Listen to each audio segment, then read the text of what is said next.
Good morning. It's the 22nd of March and Mrs May has been to the EU again. We have now had 7 days to go on the original notification of Article 50 to leave the EU on the 29th of March. This now looks like it's not going to happen. Why?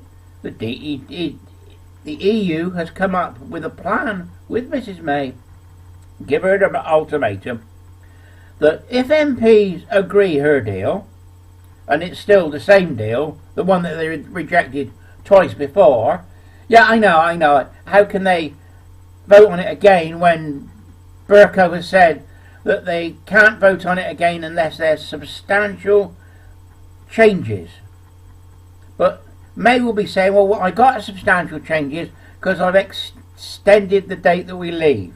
I personally wouldn't have thought that was a change that would warrant a third vote. But May is going to bring it back for a third vote next week. But we wait to see what Bercow's going to say. He is the Speaker of our House of Commons. So, the EU have come up with an ultimatum that they've given Mrs May, and if the MPs agree to her deal, and remember, it's only her deal, the deal that we now know was cooked up by Merkel to try and keep us in the EU as much as possible, the softest Brexit you've ever seen in your life, going to put the country into limbo land and could take 2 to 20 years to get out. Oh, they don't tell you that, do they? No. MPs are liars. That's their profession. That's what they do. They tell you and sell you roses, and you vote for it because it smells nice and looks nice. When they get into power, they do what they want. It's always been the same. Labour, Conservative, doesn't matter. And they don't change what the other side has done. We just keep going on the same route. Doesn't matter if it's Labour or Conservative, we still get the same. I was going to say crap, but there might be ladies listening. The other thing the EU have done is said, well, if we reject the May deal, then we still get another extension, but only till April the 12th. It's almost as if the EU are saying, now look EU, you got to come in a line here. You agree to May deal, we will let you have an extension till May 22nd. Now, if you reject May deal that you've done twice already and should reject again because it's still the same deal, we'll give you till April the 12th to come up with a right answer. Yeah, they're gangsters. They're EU communists. Can't people? Don't you get this? They just want us to stay in. May wants to stay in. Hamilton wants us to stay in.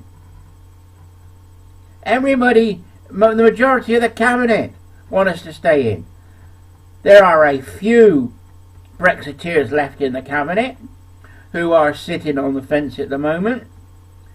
And let's hope that they come down on our side. But most of the Brexiteers in the cabinet, the big hitters, David Davis, Boris Johnson, Stephen Baker, they've all gone. So they're not in the government anymore. So they're doing it from the back benches. The majority of MPs in Parliament are pro-EU. Now, this is a long-term thing. If you're going to be a candidate in an election, you go through an election process and you have a committee in each constituency. Now, the party in London may have a say over it, but locally they have a local committee that puts names forward and then they're accepted by the National Party. Now, if you want to rig elections and have your people in place, the people that think like the elite, you have to control those committees. Conservative, Labour, Liberal, Democrat. So you get people in the party, you get them in place where they can control who the candidate's going to be, and the candidate that you put up is more than likely going to be, if you're pro-EU, a pro-EU candidate. So that's why we have more EU supporters in Parliament than the people will support. The people have voted to leave the EU. MPs do not represent the people when it comes to Europe, because the majority of them are pro-EU. Are they being blackmailed? Have they got something on them? Have they done things that they wouldn't like to come out, that would be embarrassing? I think that's quite possible. So our MPs are being controlled by outside forces, not the electorate. We know that a few MPs are in the Bilderberg group. Now we know Kenneth Clark has retired from the Bilderberg group, but he's still got the same mindset. We know Amber Rudd is in the Bilderberg group, and she's on the she's in the cabinet, I should say.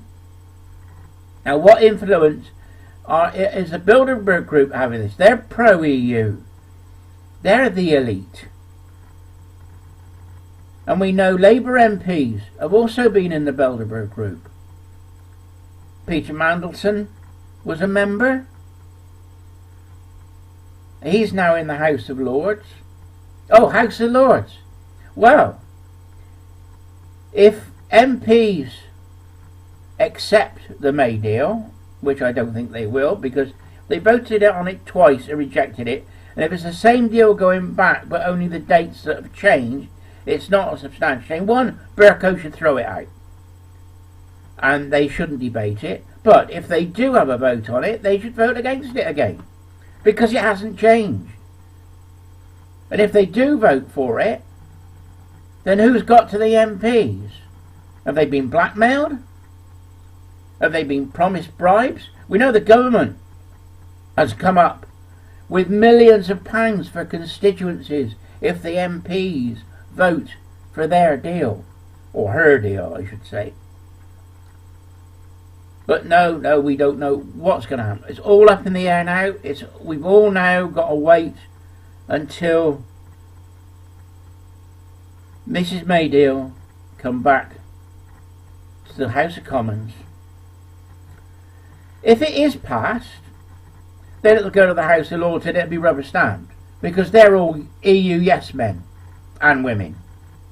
You know, we don't know any of them. We don't know what any of them have done.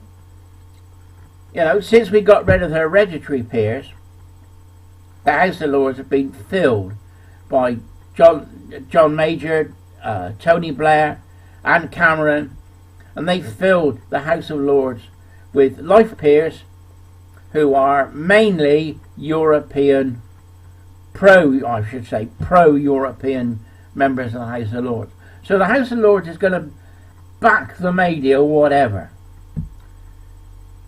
So interesting times, as they say.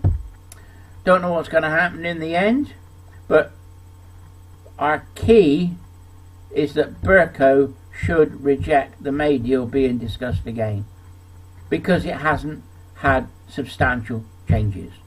Anyway, I'm going on the march next week, which Nigel Farage and the Leave Means Leave group has organised, called the March to Leave.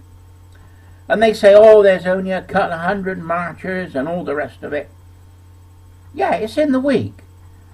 We, the people that voted to leave the EU, we're the people that work.